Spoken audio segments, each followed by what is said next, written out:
As the story begins, the atmosphere of war permeates a forest.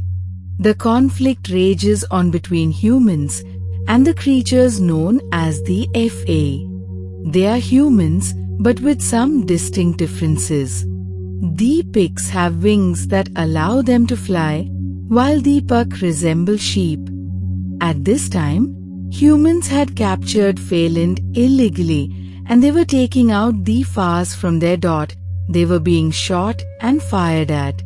They could not even fly away because there were wires in the forest to control their flight. When Vignet sees everyone around her dying, she runs fast. Fortunately, she did not become the target of any bullet, and while running, she reached the top of a mountain. She jumped into the water from where a ship rescues her. It turns out that many Fars were trying to save their lives and get out of here, but unfortunately, after going a little far, this ship crashed and the people present in the ship also died except for Vignet. Vignet enters the city of Bourj floating with water, and she is kept captive here. The ship that was destroyed was of a rich man named Heir, who had just invested a lot of money on that ship, but unfortunately, all his money was lost, and in return, he got only Vignet. Whatever he did, he kept her as a servant of his sister Imogen. Meanwhile, Imogen tells his brother Heir that the house in front of us has also been sold. I have heard that someone has bought it by bidding a lot, and today he will also shift. Heir was not particularly interested in this, but Imogen was because she was still single, and hoping that maybe a handsome prince would come to live outside her house. Today, Imogen sends Vignet to the market for some work. On the pretext of work, she also goes to Carnival Row, where prostitutes used to work. One of them was Vignet's friend. Her friend was happy to meet her, and when her friend saw that Vignet had video hair, she tells her a bitter truth that Philo is still alive, and at this time, he is an inspector in the police. The scene cuts and shifts to Philo, who was investigating the people who attacked Fars at this time. He comes to a puck at this time about whom he came to know that someone attacked him today. She tells him about the attacker, that he had no hair and had a snake tattoo on his hand. He easily recognized who that boy could be with these signs given by this woman. He now goes to the bar and tries to catch him, but that boy runs away from the hands of Philo. Philo wanted to catch him at any cost. That's why they both came to the port while running, and here that boy told Philo that I am not behind the attack on Faye, and the truth is shocking. You just have to stay away from the dark god who is coming. Before Philo could arrest him, he jumps into the water and ends himself. Now the scene cuts, and we are shown a female singer named Ashleen, who was heading towards her house at night. Suddenly, a dark creature out of the tunnel attacked her and took her inside the tunnel and killed her because Ashleen was also a flying FA who tried to fly to save her life, but she failed. Now here Vignet, who found out that Philo is not dead, was very angry with Philo's lie. She also cuts her video hair and flies to Philo to take revenge. She wanted to kill him but stopped. She still loved Philo, that's why she couldn't kill him. She tells Philo that his death news had broken her, but when I found out the truth that you lied to me, I was sadder than your death. Before Philo could say anything, she flies away from there and doesn't give him a chance to speak. In the morning, we are shown a scene from the assembly. The atmosphere of the assembly was very hot. Actually, the opposition people were against Fars staying in the city, while the consular used to talk about their rights. Because this place where humans were living was a city of Fars, even though they lost in the war between humans and Fars, but still all the Fars here have some rights, whom the consular wants to take care of. Anyway, we meet the consular's son Jonah. He has no interest in politics right now. He is addicted to alcohol and gambling, and he is often found in Carnival Row, where prostitutes work. His dad had forbidden him to go there 1,000 times, but he didn't listen to anyone, and one day when he went to Carnival Row, someone kidnapped him in the middle of the night. As the consular and his wife find out about this, they get worried. The consular reassures his wife and tells her to stay relaxed. Look, whoever kidnapped him will call us for his demands. We will fulfill his demands, and Jonah will come to us safe and sound. They also remove Jonah's bodyguard from the job because he couldn't protect Jonah. Many days pass by. Jonah is nowhere to be found, and no one makes any demands for Jonah. Then the consular's wife gives him a suggestion: why don't we call the Black Witch and find out about our son through her magic? The consular didn't believe in all this, but he agrees for his wife. And then the Black Witch comes to his house, and after sacrificing his pet wolf, she tells his family that Jonah has been kidnapped by someone who knows the Chancellor very well. Not only that, but he also wants to make the Chancellor fall. He wants to look weak. Hearing this, the Chancellor understands that his opponent leader, Longabane, is behind all this. But we get to know the real truth in the next scene, that Jonah wasn't kidnapped by Longabane, but his mother and maid the Black Witch lied to the Chancellor according to a plan. What is going on in his mind? We will find this out later. And now we see Imogen and Ezra. They were going to meet their neighbor who had just shifted to the house in front of them. When they go home, they find out that their neighbor was not a human but a Effie. A Effie that looks like a sheep. Knowing this, they both get disturbed. They used to consider Fars less than themselves, and now a Effie was living in their community on their level. They can't bear it.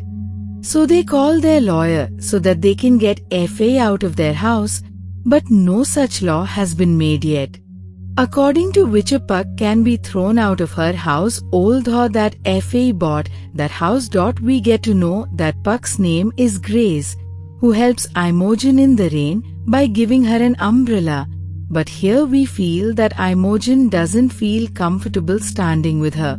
When Imogen goes home, she finds out from her brother that their financial condition is getting worse because of the sinking of the ship. They suffered a huge loss. To cover the cost, Ezra has to mortgage his house, as Imogen also has a share in it. She is uncomfortable with the idea of their house being mortgaged at the bank. To find a solution to this problem, she invites the Puck living across the street for tea. They hope that Grace will definitely help him. When he will see that Imogen has invited him to her house. Now Imogen made a mistake, that she called him from the back door of the house and made an excuse that the front door of the house is being repaired, although there was nothing like that, and Grace understood this. He says, I know you called me from the back door so that the people around do not see that I have come to your house. So in anger he gets up and leaves, and does not listen to Imogen. At night, Imogen's brother Ezra tries to do wrong with Wignet, but Wignet kills him and runs away. When Imogen asks Ezra about Winget, he says she must have stolen something. In anger of this thing, Imogen goes to the police station to complain about her, where there was Philo, a police inspector who could not bear the wrong thing about Wignet, and he decided that he will free Wignet. So he went to Ezra to take her contract, and finally, he freed Wignet from the captivity and slavery of Ezra while threatening him. After doing all this, he reaches the crime scene. At the crime scene, he found Ashleen's dead body, who was killed brutally. After killing her, he tore her stomach and spread her intestines everywhere. He had seen this brutal murder for the first time in his life. The surprising thing was that who could have been behind such a strange murder. During the investigation, Philo finds out that it was Ashleen, a female FA singer. To advance the investigation, he had to do post-mortem, but all the people refused to do so. So Philo goes to a butcher who was also a FA, and he did this. During the post-mortem, Philo finds out that to see Ashlene's dead body, Far's monk has come. She wanted to do some ritual on her so that her soul gets peace. Doing this, she finds out that the one who killed Ashleen is neither a human nor FA as we have seen. A strange thing the butcher told Philo about Ashleen, that Ashleen's liver is missing from her body. The scene cuts and we see Vignette. She has come to a group of Fies after getting rid of Agra's slavery. This is a rebels group who fights for Fies' freedom. There is no place for traitors here. Vignette understands this when her leader kills a man in front of Vignette because he was a traitor. To check Vignette's loyalty, she gives him a task to go to the police headquarters and get the police flag. From there she goes flying without thinking and starts removing the flag. Many police officers were behind her, and Philo too. Philo tries to stop her, but she threatens Philo, saying, "Leave my way, otherwise I will reveal your truth to everyone." Hearing this, Philo was compelled to leave her. Maybe he was sad to hear about his secret. He goes to his FAE friend to share his sadness, who was in jail at that time. The story goes in flashback, and we know that they were soldiers in the past, and their battalion attacked Far City. At that time, this whole battalion stayed in a village where Philo visits a library, and suddenly someone attacks him from behind. It was none other than Vignette, who used to guard this library. This library was very important for Fars. They used to value it a lot. They used to hide its location. Looking at Philo, Vignette asks him, "Who are you? What is your purpose of coming here?" Philo says, "I just came here. I will not tell anyone about this place." Hearing this, Vignette's leader allows Philo to leave. She gives this task to Vignette to spy on him. Vignette was in Fi's army. She had to do a lot of work, like when her telegraph line is damaged, then Vignette goes to fix it. And when Vignette is fixing the line, then suddenly half wolves attacks her who were humans but injected themselves and turned the wolf into a wolf. They succeeded in defeating the half wolf, but a wolf bit a friend of Vignette and Philo, and because of this, on the night of the full moon, he turned into a wolf. He didn't want to tell anyone his secret, but Philo saw him that night. His friend tells him that all this happens only on the night of the full moon. Other than that, he is completely normal. Then Philo says in response, "You don't worry, I will not tell anyone about this." Then the scene cuts, and it is shown that while keeping an eye on Philo, she starts liking Philo, and here Philo too. Thus they become close. Then the next morning it is shown that Vignette's prostitute friend brought a lot of Fars into the city, whose city was attacked by humans. At night, Vignette goes to meet her. They talk, and the girl asks Vignette, "What is your and Philo's plan after the war?" She was asking about marriage, but Vignette did not ask Philo. At night, when they meet, she asks Philo, and he tells her the biggest truth of his life, that he is an orphan, that he has no one in this world. Vignette did not have a problem with this, but Philo had another reality. Philo was not complete human. He was half-blood, means half human and half FAE. He even has wings that were cut in childhood and whose marks are still on his back. Vignette truly loved Philo, so she says, "I will not tell anyone about this and we will live a good life." The next day, Vignette's friend meets Philo and tells him Vignette loves you very much. She will not leave you, just take care of her. Vignette's friend wanted Philo to retire from the army after this war and spend the rest of his life with Vignette. He stopped playing with these dangers for Vignette. The next day, Philo's battalion gets the order to leave the city. They were just leaving and wolf pucks attacked, who used to inject themselves and turn themselves into wolves. They wanted to kill all the Fars. So all the Fars start leaving the city. Philo knew that Vignette would not leave the city without him, so he conveyed to Vignette the fake news of his death through a girl. Similarly, her friends take Vignette with them forcibly so that she stays safe with them. After this, the scene ends and we come to the present time where Philo was remembering all this time. He now goes to meet Vignette, where Vignette was furious. Vignette tells him that she has never told his secret to anyone, but now she doesn't even love him. During this whole scene, we are shown on another side that Philo's professor, who brought him up, killed by a strange creature. Philo is kept for the investigation of this case. While investigating, he reaches a drainage and Philo sees a strange creature in this drainage. He wanted to kill him, but his first shot missed, and as he loaded the gun and tried to kill him again, the creature had disappeared from there. To find out what that creature was, he goes to the monk of the Fars.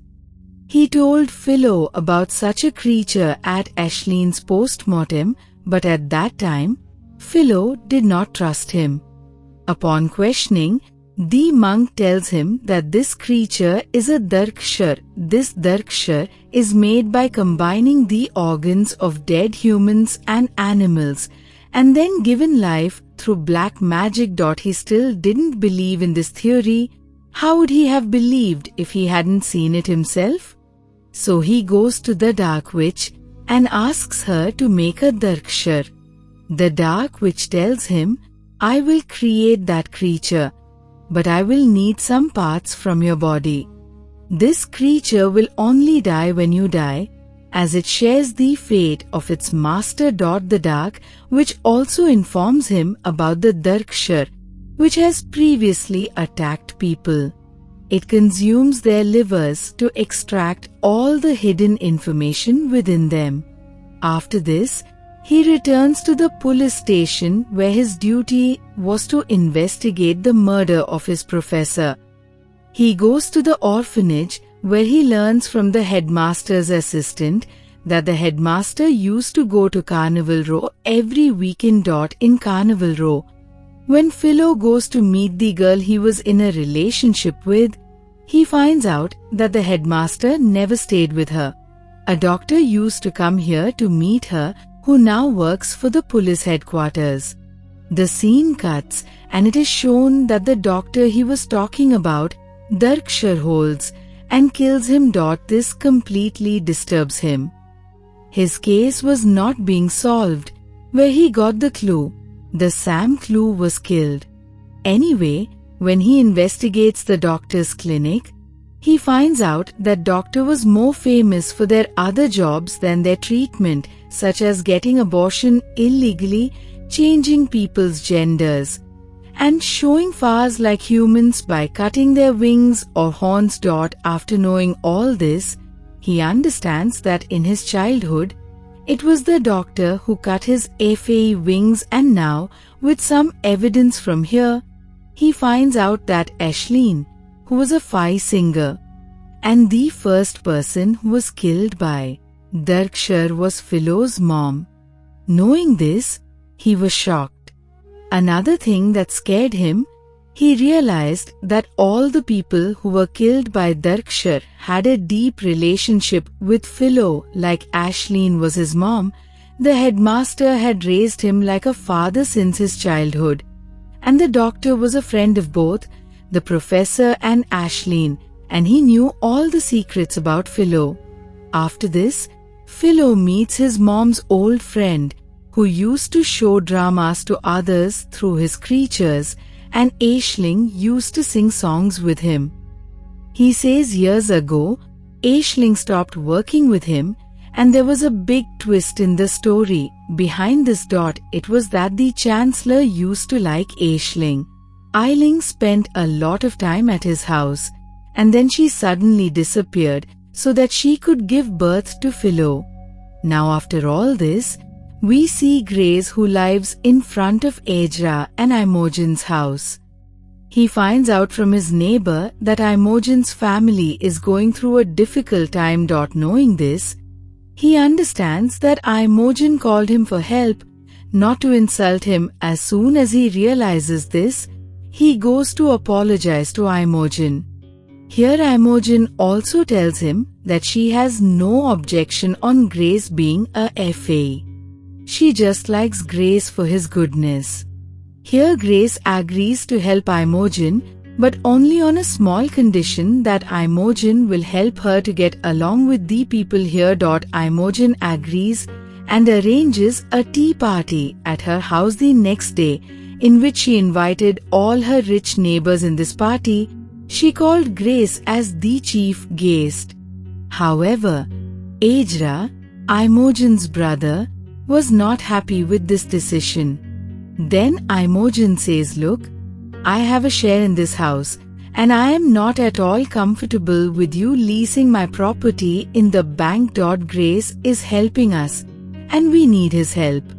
The next day at the party, everyone has come, and Imogen introduces everyone to Grace. The conversation goes on, and the people present here, Imogen's people, start making fun of Grace. Grace gets angry and was about to leave the party, but then Heir enters. Keeping all his pride aside, he went and shook Grace's hand and made him feel that he and humans are exactly equal, so that he wouldn't get upset and their deal don't get ruined. The rest of the people were forced to respect Faz. Grace was very satisfied that Heir and Imogen had fulfilled their promise, so he gives them a check to help them. Now Imogen also liked Grace more because of his habits and goodness. She started spending a lot of time with him and started going to parties with him. She was very impressed with his intelligence and business conversation. Often the people used to disturb her, who used to judge them both. The scene cuts, and we meet the counselor whose son was arrested by his mom. But the accusation was on the Longabane, i.e. the counselor's opponent. The counselor now gets him arrested by the police and tells him that if you tell me the truth about my son, I will let you go immediately. But how could Longabane know about his son? He tells him that he did not kidnap his son. The counselor thinks that he is lying and he arrests him. Now in the Sam prison, the counselor's wife goes to meet Longabane, and as soon as she goes, showing sympathy, she gives him a bottle of poison from which he dies. She immediately comes and tells the counselor that Longabane also died because of your crime. The counselor panics because he thought that now he would not be able to reach his son, but here his wife told him that no, he has told him his son's whereabouts. The counselor rescues his son with his people, and as he comes home, hearing his mom's heels, he recognizes that the one who kidnapped him is not Longabane but his mom, but he had no solid evidence, and he was now in such a dilemma that why his mom could do this to him. He did not want to pay attention to these things, so he talks to his dad about going away from here. He wasn't used to spending a good time with his family. Most of his time was spent in the carnival room. Then his mom tells him that someone told me that my husband and son must be famous people, and this prophecy has been fulfilled. Look, your dad is a counselor, and now you also want to be a big man, so leave all these things and focus on yourself. The scene cuts and now Vignette is shown nowadays.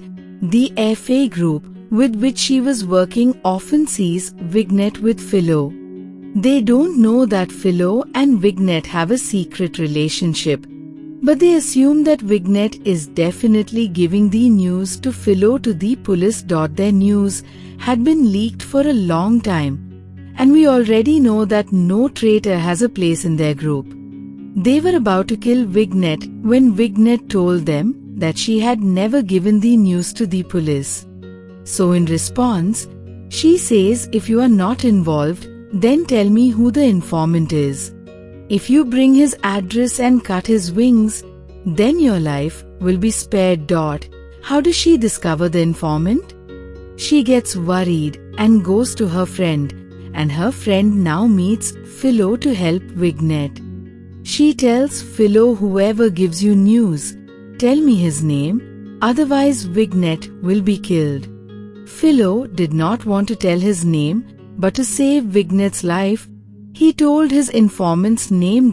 As her friend tells her this, she immediately went to his house to kill him. The news had already been leaked that Vignette was coming to kill him.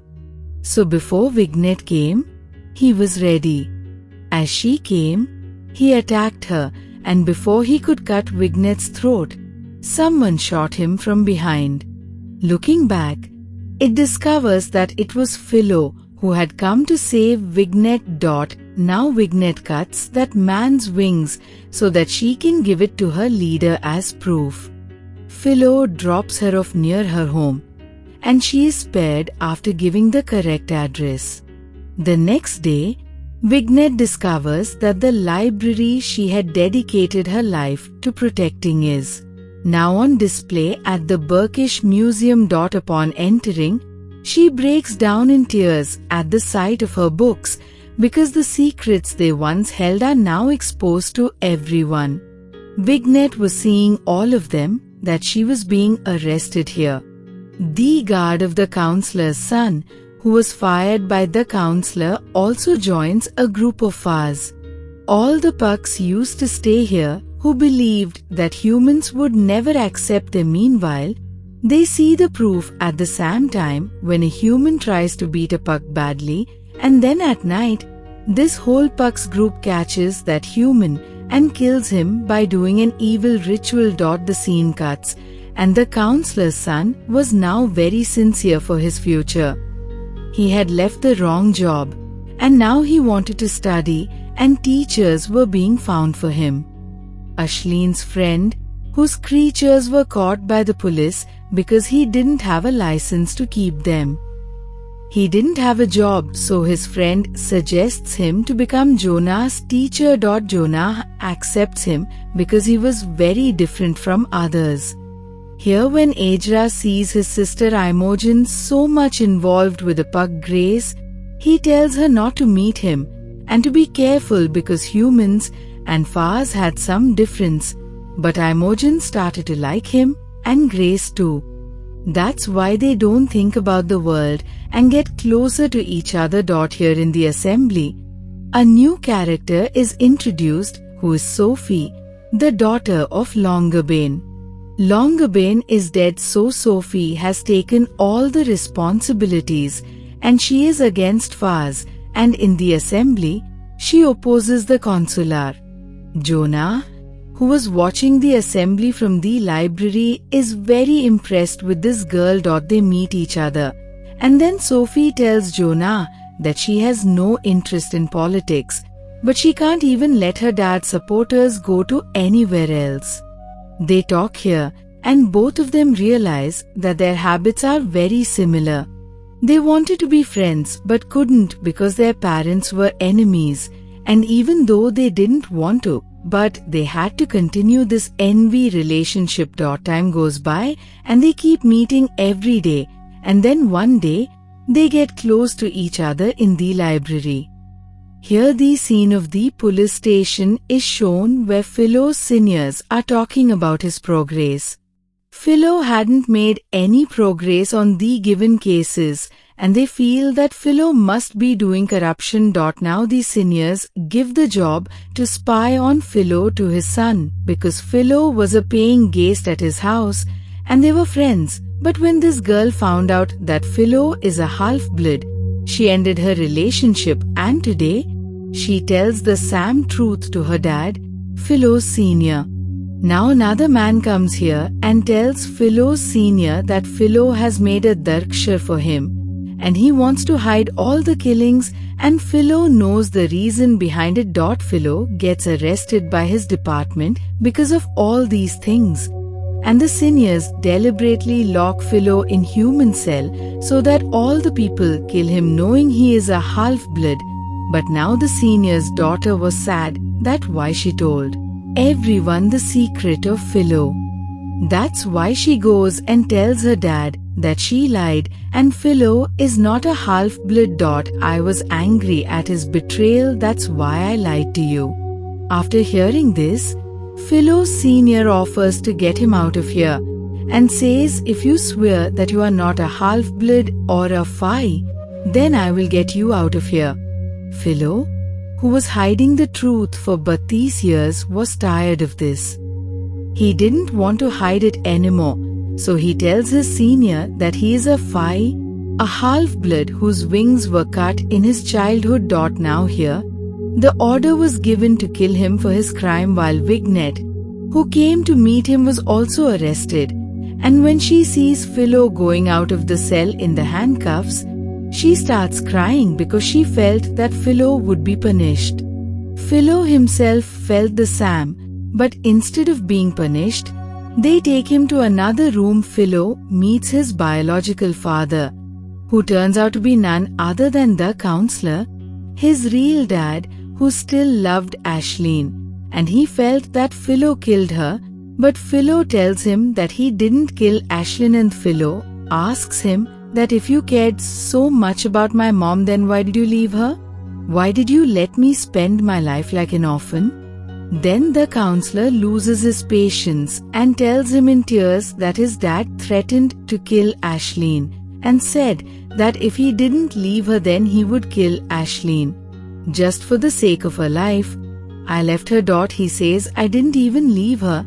I just took her to her friend's house to save her life. The counselor tells Philo that he didn't know that she was pregnant, and for years he didn't even know that she had a son, means you were also born. After knowing all this, the counselor leaves Philo and promises him that he will leave Vignet. He was signing Vignet's releasing paper. Meanwhile, his guard whom he fired comes, and he joined Puck's group. He was brainwashed and was taught that the more people you kill, the easier your life will be, and to make his life easier, he kills the most powerful person, the counselor.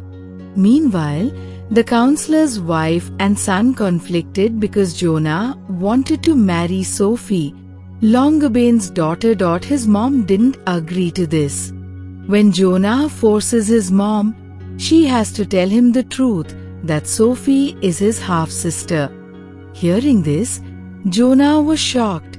He has to break up with Sophie unwillingly, and when he goes to break up, he finds out that Sophie already knew all this. In the next scene, Jonah finds out another twist in his life, that his father also doubted that Jonah, his biological son, he may not be his biological son. After hearing this truth, Jonah just broke up. On the other hand, Ezra sees Vignet and Grace together, and this was enough to brainwash him that his sister is in a relationship with a Puck. Seeing this, he goes to kill Puck in anger, but here, Imogen saves his life. Now when Ezra is torturing his sister Imogen, Grace gets angry and throws him away, and his head starts bleeding. Seeing this, Imogen knows that the police won't let Grace go because they already hate Pucks. That's why she tells Grace to run away, and she decides to take all the blame on herself. The scene cuts, and we see the Chancellor again, to whom his wife has come. The Chancellor tells her, "I know you are behind all these killings, and you had your son kidnapped. I will never tell you about that son you are finding according to the prophecy." The Chancellor's son was going to rule this world, and the Chancellor's wife wanted to accept him as her son. But when the Chancellor refuses to do so, she puts a pillow on the Chancellor's face and murders him. She kills him and then takes his liver out of his body so that she can know all the secrets about him. Through this liver, she gets to know about Vignet, who was relieved by the Chancellor to know the rest of the story. She has to go to the Black Witch, who kills herself by poisoning her, and before she dies, she conveys to Philo that she and Vignet are in danger. Then she dies. Because of this, the Chancellor's wife gets very angry. She had to find out about the Chancellor's son, and now she kidnaps Vignet. Before she kills Vignet, Philo, who gets to know about Vignet's danger, comes to save her, and behind him is Dark Usher. This Dark Usher belongs to this lady, and through this Dark Usher, she wanted to erase all the proofs of secret relations of her husband. She wanted to reach his real son and accept him, so that her position in front of the world will always be strong. Before Philo attacks this lady, or Dark Usher attacks Philo, Vignet releases herself and stabs this lady from behind, which kills the lady, and as she dies, her Dark Usher also died. Both Vignet and Philo were saved. The news of the Chancellor's death spreads throughout the city, and the Chancellor is replaced by his son Jonah, who was his son in front of the world. Jonah now hires Ashleen's friend as his legal advisor. After entering politics, Jonah realized that Sophie, whom he had always considered smart and wise, was even smarter than he thought. Sophie was the one who blackmailed her mom and told the Chancellor that Jonah was not his son. All these killings happened because of her. Knowing all these things, he could have become Sophie's enemy, but instead, he chose to join forces with her in the assembly because he knew that if Sophie and he would be together, they can take a strong position. Jonah was now also opposed to the Fars, and he cleared the Carnival Row of their presence. He also wants to flee all the Fars from the city, and there was again a strange war between humans and Fars. It was announced that if any airfare was seen flying, he would be killed. Not only this, the police capture the innocent Pucks and beat them. In this situation, we see Grace and Imogen leaving the city to save their lives so that they can make a new home in a new city to start a new life. While Aedra keeps watching her. On the other hand, it is shown that Vignet is arrested with the other Fars in the city. She was forcibly thrown out of the city. She was weeping at this time because Philo was still not with her. But then she turns behind, and Philo also comes with her while revealing his identity to everyone. They hugged each other and promised never to be apart again.